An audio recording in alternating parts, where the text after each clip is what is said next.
Okay. So he was really the true founder, and I was kind of brought on I had studied microfinance in my master's degree. Do you know Bob Gay?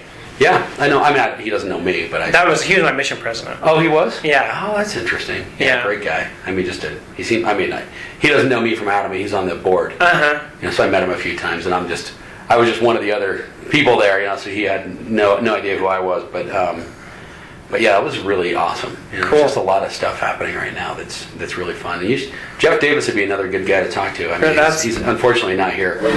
He's in Sacramento area. Yeah.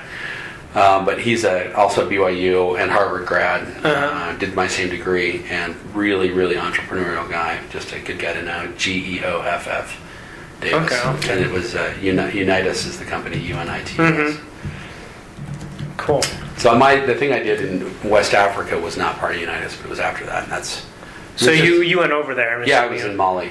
Okay. Was that your first time? Yep. What did you think? 3 months. Different world. No electricity, no running water. So you're in Ghana. Ghana is? I guess it's over. It's pretty close by though. I mean, what? Yeah, I'm trying to think of where Mali. I mean, Mali is right above. It's just Timbuktu. It's in the heart of West Africa. Okay, because Ghana is on the coast next to Nigeria. Yeah, Nigeria, and then just west of that, there's Togo and Benin, Togo, and then Ghana is right there. So Benin, Togo, it's just north. Mali is just north. Okay. Like an hour.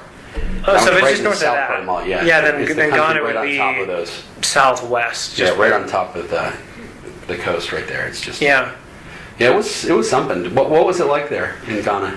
Ghana is a little different than I think a lot of other African countries. It's a little more developed and stable. It's definitely still an African country and third world in many respects. But it feels more. But I never felt in danger there, and I think it feels more safe, and it's just a little more stable. But it's definitely, another world. I mean, you saw how it is. And Mali, so awesome. It's just. And it's incredible to see. I mean, speaking of entrepreneurship, I think it's incredible to see how those people are creative and innovative in how they live there. I mean, they don't have much, but you'll see people that very industrious. They strap stuff to cars and throw stuff together, and you're just like, how does that work? But exactly. But it's I do remember that. I mean, just seeing stuff piled up, and people on top and bikes, and I was just. But it's. I really did. I mean, you probably felt the same way. But you go through these little tiny villages with 300, 100 people. Yeah. And they have nothing, and they're so happy. And there's their dirt roads are all swept and tidy and clean, and they're living in thatched roofs, and they're so happy. It just makes me think, what am I? Well, when I came home, really that was an quality of life interesting experience. Yeah, I didn't feel bad. Some people come home and feel bad for all the stuff we have, but it was interesting because I was like, we don't really need this. Why everyone here has so much stuff, and everything's really simple we're loaded down with gear. It's really true. But that's cool. How long have you been back? Coming on 3 years. Is that right? And English speaking, right? Yeah. And it's all. We were French. It was mostly French. Do you know French at all, or you were just? I was a missionary in Spain, so I speak Spanish, and then I picked up a little French. Barcelona. Oh, my best friend served in Barcelona. Is that right? So, yeah. Yeah. I was probably there 20 years before he was, or she. But yeah, it was awesome. Yeah, that's cool. So 3 years. Now you're done with school in a year, and then what's next for you? I would like to start my own company. Do you have any ideas what you're going to work on? I've got a few, and kind of my goal is this summer to get going on some of them. I'm also working, like I said, with this new startup, kind of helping them out, more trying to learn myself, I guess. So I kind of have an idea of what goes on and how it needs to be done. But yeah, I'd really like to get going this summer on a couple of things, and then use my last year in school.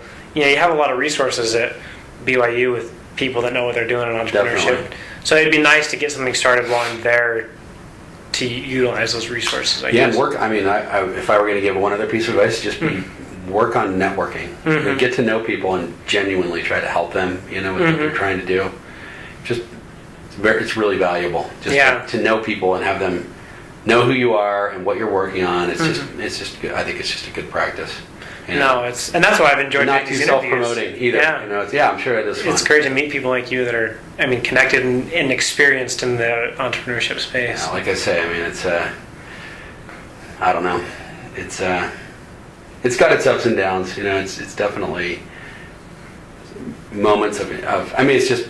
The other thing is it's kind of interesting. I've really had to learn to modulate my feelings, you know, because you can get really up and really down, and you kind of just have to really be even keeled and keep really focused on what you're trying to get done. You know, it's like everything else is noise. You know, until this is signed, sealed, and delivered, we got our work. There was an article on it's either TechCrunch or Mashable, one of those blogs, on how CEOs really need to. Oh, just recently. Yeah, a week ago.